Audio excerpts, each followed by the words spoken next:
Legg, author of The Missing Piece and diagnosed with ADHD at 52. And I'm Joel Legg, diagnosed at 55. Welcome to ADHD Difference. Today we'll be talking about the assessment process, our experience of it in New Zealand, and what led us to seek an assessment in the first place. Many qualified people can assess, but only for adults. For a diagnosis, it needs to be done through a clinical psychologist or a psychiatrist. What led me to be assessed was at 52. There was a whole bunch of things going on in my life at that time, but one of them was a family member had been assessed and diagnosed for being on the autism spectrum, and I didn't know much about that at all. And so I just went digging, really, just looking for some clues to how I could understand them better, you know, what lens they're seeing the world through. And I stumbled upon ADHD, and to be honest, I didn't know anything about ADHD at that time. Did you? Yes, a little bit. Yeah. I've stepfathered some children with ADHD a long time ago now, but that's more your classic scenario of teenagers. And so I'd been on that side of things, but that was about it, really. Yeah. And I guess my only experience had been at high school. ADD was mentioned in passing about sort of a naughty boy at the school gates kind of thing, but I didn't really know anything about it, especially in adulthood. But we were watching a Netflix show, Love on the Spectrum, which is about neurodivergent young people on the dating scene. And it was then I learnt that you could be on the autism spectrum, but also have other comorbidities, which sounds terrible, but another disorder perhaps on top of that. And then I was introduced to ADHD, and I really resonated with some of those characters, just their enthusiasm for life, and, you know, it was the animation and everything was wonderful. So I started looking at ADHD traits in adults, lots of searches, and everything I read, I was, you know, thinking, yes, yes, yes to all of the traits. It was quite incredible. So not only was I interested in finding out if I had the disorder, but also autism, because if that's in the family potentially, I wanted to check that out. So I went to my doctor, which is what you're meant to do, and I had a very kind, listening-eared doctor, and she nodded and said, absolutely, look, I'll see if I can refer you through the public system, which was almost impossible to get through. At that time, though, I'd come to a bit of a grinding halt, hadn't I? I had been working in a corporate environment in an office for a number of years, and I really struggled in that environment, so much so that I didn't want to work in that environment anymore. I'd literally put my foot down. In particular, I think you'd been contracting for years and short-term contracts, and then a certain point came where you ended up at the end of that career working for 5-6 years in one place, which was something you'd never done before. And I could see the toll it was taking on your mental health. There was no escape. No. You could go back to contracting, but the reality is, as one gets older, that contracting can get a little bit more challenging, and so you are expected to be in more senior management roles at a certain point in life, and so that's what that job offered you. But of course, over time, you were paying the price. So that was my observation. So there are a number of reasons why I wanted to seek an assessment. And so my doctor said she would try to get me through the health system. And because I wasn't working or hadn't been working for a couple of years, based on my inability to move forward, you know, as I said, I hit a bit of a brick wall. I managed to at least get a phone call from the public health system.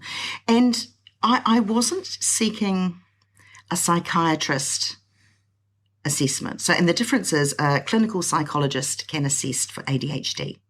In fact, there are many different folk that can assess for ADHD, but a clinical psychologist can diagnose, and a psychiatrist can diagnose and medicate if required. And so I knew, or I'd read, that there was a bit of a waiting list. We decided, though, that I would go down the path of non-medication, even from the get-go. So even before the assessment, I was channeling towards a clinical psychologist for that reason. And I got a phone call from the District Health Board, a bit of a screening test, and I got in, which was amazing. And I feel very sorry and heartfelt angst really for those people on such a huge waiting list. It only took me a couple of months, which was incredible. So I got an assessment through there, and it was just around the COVID lockdown, so it was done online. There was one opportunity where I could have gone into the office in a mask in a windowless office, and I decided no thank you. But so I was pleased I could go through that process online. But of course with that, an in-person consultation, often they'll get to see the little traits we might have, like the fidgetiness or the toe tapping or sort of tearing at fingernails. Yeah, and the nuances in responding to questions, or that moment you can see the eyes. Mine do it a lot. They're doing it at the moment. They defocus and they start looking into the distance. You guys won't see this, but behind the camera, there's quite a vast view. And while you're chatting away, I'm listening and concentrating, but I saw a farmer's vehicle drive across a track, and it's like, where's he going? That's interesting. But I'm back again. But yeah, those nuances are slightly lost on a Zoom call. Yes. So I went through that system, and I waited a couple of months, and there were 4 sessions. And the first session was just a chat, and I had the talking stick, so I just chatted a lot. And at the end of that, I thought, oh gosh, I don't know what happens next, and it was fine. And my psychologist said, no, that's great. I just wanted to observe. Next session, jot down a few points that you might want to talk about, and then they'll start going through the process. And bearing in mind that they're not just assessing for ADHD. These are professionals. They're looking at anything that could explain your traits and how they've manifested in your life. 2 questions on that front then. First of all, how many sessions and how long? And second of all, what other traits were explained to you that they were potentially looking for to rule out? Okay. There were 4 sessions, and each took 1 hour. Now, the last session actually was the reporting hour, when the diagnosis, as it happened for me, was at that time. And we even had some leftover time where we discussed a few challenges that I was facing, and there was a nice few strategies thrown in the mix. But they're looking actually for not just that you have experienced them now or in the last year or so. You've got to really demonstrate that you've had these traits all your life. So it involves some looking back as a young child, if you can recall, instances where it might be social situations or in the classroom or in relationships or your working career. They're looking to make sure those traits have happened for some time. And also they're looking to see if there are any other disorders that might explain your situation. You can't, even though I'd love to self-assess going, I know I had ADHD. I felt in my heart that I did, but I had to be very open that it could be anything or it could be nothing. Okay, so you go through the process and out the other side, and the diagnosis is there. Life-changing for you. Yes, it was. Yeah. And given that I had no real understanding of adult ADHD, actually, after going through that process, that's why I decided to write The Missing Piece, really, because there was just so much information, and I thought it should be available to everybody in a concise place rather than numerous blogs. And, oh, gosh, there's so much information out there. You'd spend months and years trying to find it all. But So you get your diagnosis and you have your own, of course, reaction to that and thoughts and so forth. But from my perspective as your husband, I'm looking thinking, yep, that makes sense. And it was wow. So I only have limited experience of ADHD, as I mentioned earlier, in teenagers, number of years ago. Similar traits. Yes, not behavioral traits, perhaps, but certainly the impatience and the mind darting from one place to the next and the difficulty focusing and the bursts of energy and so forth. There were a whole bunch of traits I could see there. So that's pretty mind-blowing. You know, we've known each other for 30 years. And we've been together, not all of those 30 years, we've known each other a very long time. And suddenly there's this diagnosis, which is, wow. But I was just so pleased for you. Yes. It just made such sense. Yeah. And not for one split millionth of a second did I find myself doubting you, the person I know, or our relationship. Nothing about it. There was nothing that, there was no risk for you, was there? There was no risk that this is going to unveil something that's going to be challenging. For those that would like tools and treatment for ADHD, medication tools will need to be through a psychiatrist. What about you, Jel? Well, yeah, your diagnosis led straight to my diagnosis because, you know, you obviously started a journey of unpacking a huge amount, but the second, I think perhaps even before your diagnosis, when you started looking into it and going down the process of heading towards a diagnosis, it started triggering things in my mind, thinking, okay, well, that's interesting. Once you were diagnosed, I looked at the situation, and of course I learned through you part of the process.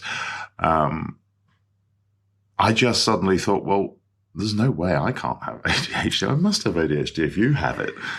Because we're not exactly the same, of course, but a number of key areas that would define ADHD, I felt I didn't handle them as well as you did. I really thought you handled them better than me. It's just, or perhaps I felt I was masking more. Slightly different to our career of the last, say 20 years. You're the gig economy and that suited you well. Then you end up in a full-time job for a pretty old-fashioned company. You're in digital, so you don't have to be in an office, and you're being pulled into the office a lot more than you want to be, which is totally unnecessary. You're on the marketing end of digital. I'm in the web development end of digital. So similar careers, similar sort of technology environment, industry. But for 20 years, I've not been in an office. I've worked at home. So I didn't have that awful trigger of being around people and trying to cope with that. Whilst dealing with lots and lots of people, I could always do it remotely. And that sort of remoteness helped me just, if I react to something, okay, don't fire off an email. Don't look at someone the wrong way. Don't start an argument. Don't have a bad day. Just step away, have a coffee, little think about it, go back. Okay, no problem. I'll do that. Sorted. So you were dealing things... A buffer.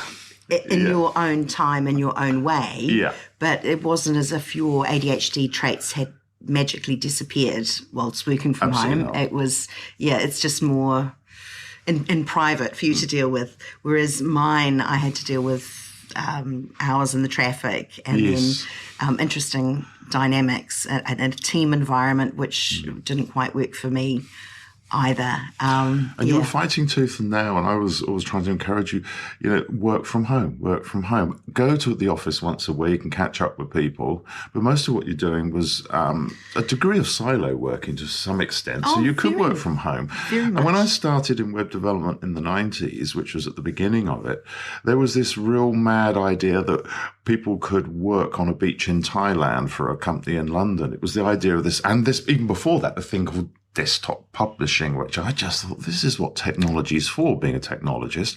So you didn't have to drive in a car, clog up the road, find a parking space, all that, and waste 2 or 3 hours a day of your life unproductively, getting there and then coming home. And so I've always been an advocate for working from home. It suits certain industries perfectly. So I didn't have that trigger that you had, but as I saw you go through the process and I realized what was involved, I started thinking, I need to know for myself now. So I was working, you weren't. I was making just enough to keep us heads above water. So it wasn't that we were flush with cash, but I thought, just a simple question. What's the cost for me to go privately just to find out, just as a sort of self-development understanding thing? And I say this with a lot of empathy for people that don't have money, and we weren't flush with money, but the cost was, I think it was about 600 New Zealand dollars. And I thought, that's worth it. I'll find that money. So I just set up a private consultation with a psychologist, not a psychiatrist, because I'm the same. I didn't want to go down any kind of medication path. Now, it was very similar to how you had described your process, but at the same time, quite different. Yes, mine were the same 4 sessions of 1 hour.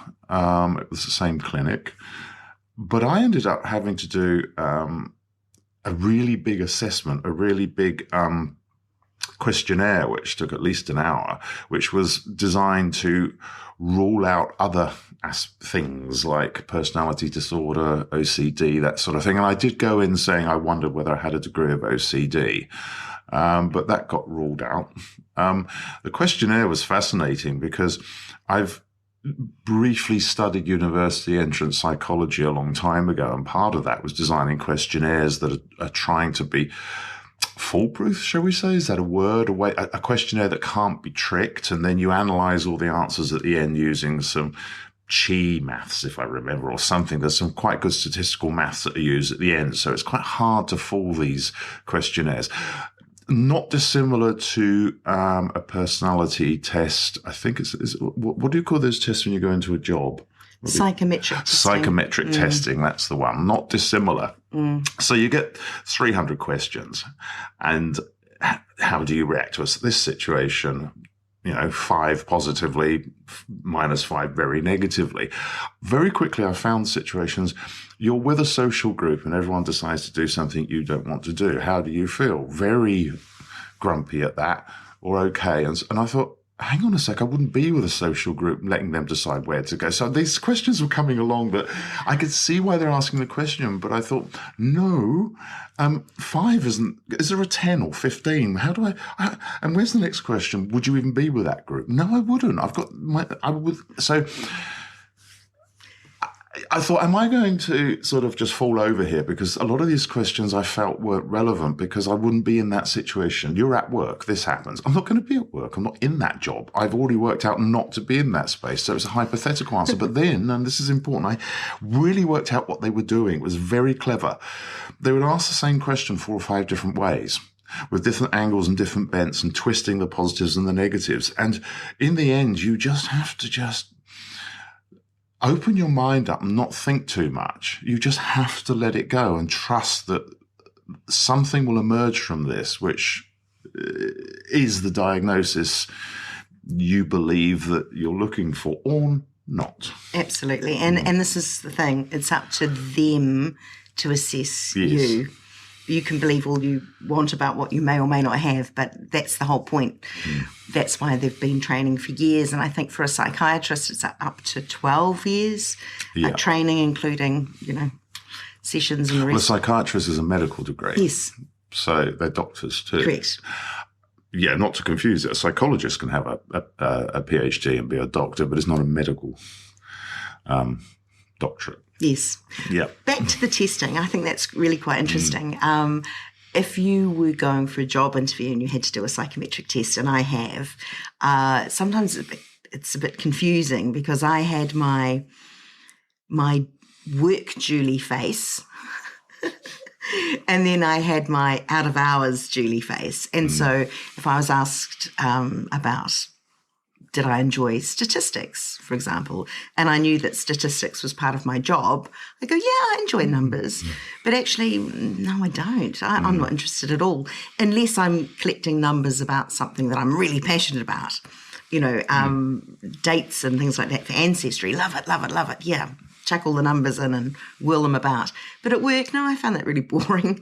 But again, I was trying to adjust myself to what I thought they needed. But you can't fool the test. That's the key thing. And with this one particularly, it wasn't actually work-related. It was for your personal well-being. So the test kind of freaked me out a bit because you didn't do the test. Your process was more of a cognitive communicational thing. And I had that side of it, but you didn't do the test. And suddenly I'm looking at it going, Has a psychologist decided there's a whole bunch of different things here that need looking at? We better roll some things out, well, which would be totally fair enough because I'm not you. We're different people. If you find yourself in a situation and a psychologist will give you warning and say, hey, next week we're going to do a questionnaire. It will take an hour. Then just psych yourself up and be prepared for it. And don't get over concerned that you may have answered a question wrong when you think, I should go back to question 86. I should say stronger feeling on that or weaker feeling, because the question's being asked so many times that behind it is very complex maths that can work out where the real truth sits. They're weighted in a really clever way. So, yeah. Also to note, if you were to go to a psychiatrist, for example, bearing in mind that medication is likely to be prescribed at the end of that, you also may have to go through some health checks, blood pressure. You may have some blood tests. You may have drug tests as well. Again, they're looking at all of you. Yeah, you obviously, there's no point sort of pretending otherwise. If you're going for a test for assessment with a professional for ADHD, you must probably think you have ADHD, or there's a high chance. But I was very much in that camp, but I decided I'm not going to try and push this, you can't cheat them. You can't cheat them. Well, if you can, then you're a very small number of people can do that. But why would you? No, you wouldn't. No, but I'm not saying that. But if you have a predetermined outcome of what you think something is, and it matters to you, and then you find you don't have it, well, neither of us face that. And I'm sure there are people out there that think they have something and they don't have it. I mean, we all have been to the doctor at some point thinking we have A, B, and C, and we don't. So what I'm trying to say is, approach it with a completely open mind and just be yourself. You can't make something come out of that isn't there. I went in with this open mind, and I was actually thinking possibly we're looking at OCD here. I was really interested in that just because of the nature of how I've worked over the years in high reliability engineering environments where you really have to be incredibly precise. And I thought, that suits me really well. I organize my life where my pen's in a certain place, certain things are in certain places. It looks a bit OCD, but no, I was nowhere near that. And I was the same as Julie. Mine was by Zoom, although for the test I had to go into the office with the mask. Oh, that was painful. I spent most of the time looking out the window. It was very difficult. It reminded me of being at school.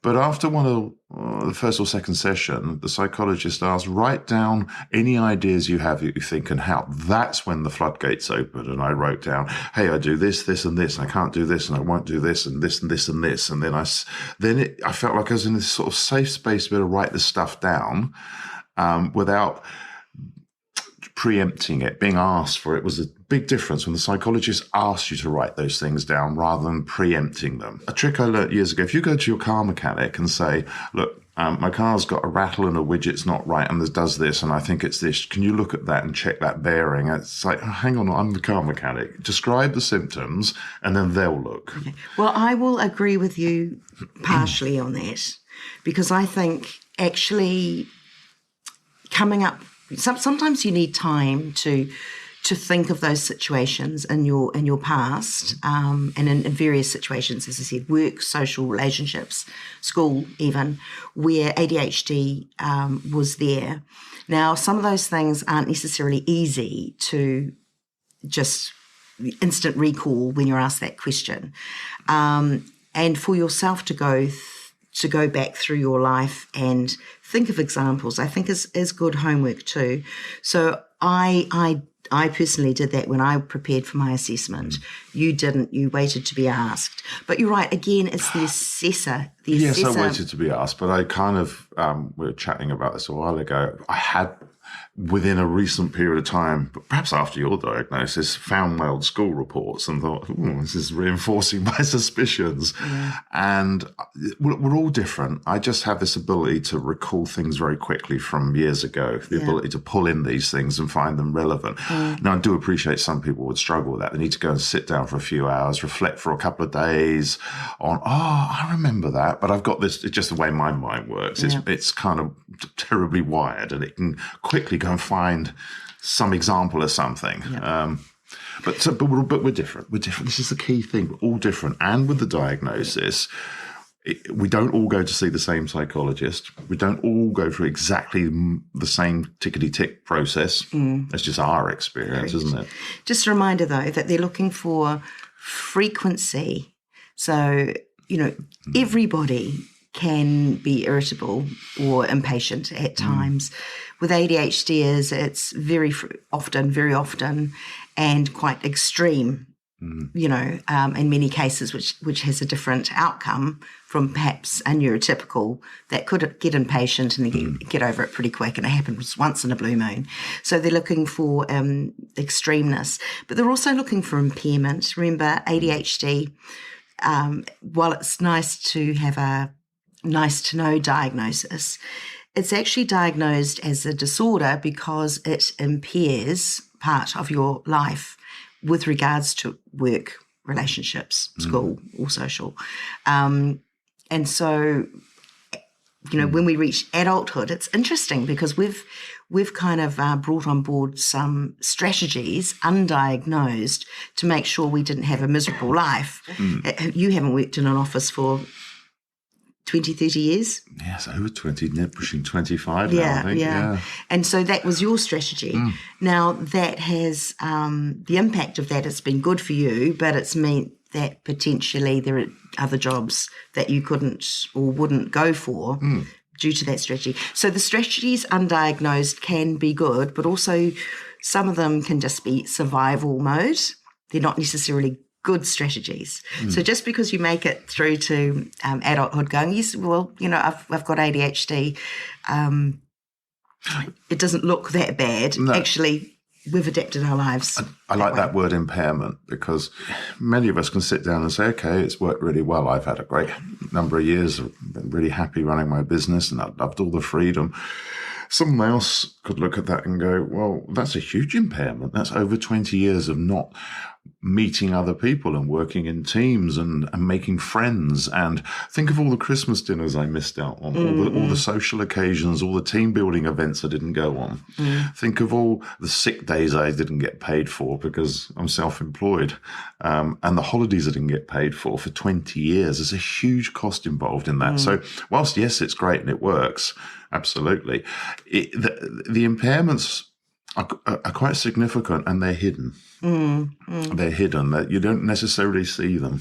When you've lived with undiagnosed ADHD all your life, what you know or what you see through your eyes is your normal, and it takes a while to work out, if you ever do, that your normal actually isn't everyone else's normal.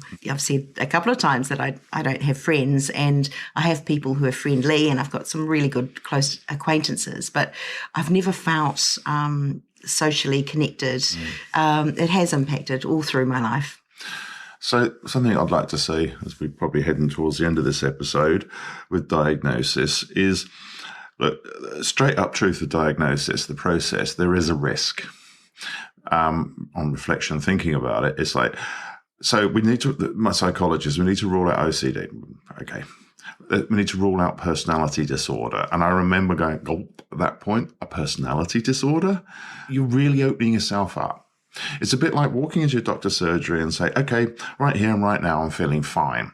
Would you please order every test you can find? I want x-rays, I want MRIs, I want all my organs checked and blood tests, and see if you can find something. Well, a lot of us don't want that. A lot of us, unless there's something wrong and we have to go through that process, we don't want that. We don't want to walk out saying, oh, your liver's failing, it looks like you might have a tumour growing somewhere. It's like, well, great, we can fix it, but I came in fine, now I'm walking out worried silly, So that word did worry me, I'm being honest, that word worried me. And it would have been a different thing to deal with had that come back, but it didn't. And when ADHD came back, it just felt, that diagnosis worked for me, and I was able to move on, which is what the next episode is going to be about, is after that magic moment. Yeah. Once you know what you're dealing with, it makes it so much easier insofar as understanding why your brain does what it does and then how that impacts you. That new level of understanding is just priceless, I think. So this diagnosis, really, it's It's food for thought, really, isn't it? It's Yeah. yeah. And the assessment is the process that you go through, and the diagnosis is literally the result at the end of it. Whether it's ADHD, whether it's ADHD plus something else, or whether it's none of the above. But the assessment process is an interesting one, and I'd say go in prepared, have a wee think about it. Bear with it. Sometimes there's a very long wait, which can be quite anxious. I just thought of something actually too. Perhaps at the crux of this whole thinking process about diagnosis is we're adults, and we're talking about adult diagnosis here. Anything post 18 where you're responsible yourself. As a child, you don't get a lot of say in it, and you're not really aware of necessarily what's happening. But as adults, we're fully aware. We're making the call. We're making the choice. We're looking at the potential impacts of a positive or negative diagnosis, how it can help or not help. It should help. It should help. So it's an adult choice. Yes, it is. It is an adult choice. And actually, now more I think about it, that's quite fundamentally what separates us from being a child who's in, what's the word? It's a reactive diagnosis, whereas as adults, they're proactive diagnoses. We're seeking them. Cool. And that's our experience. Peace.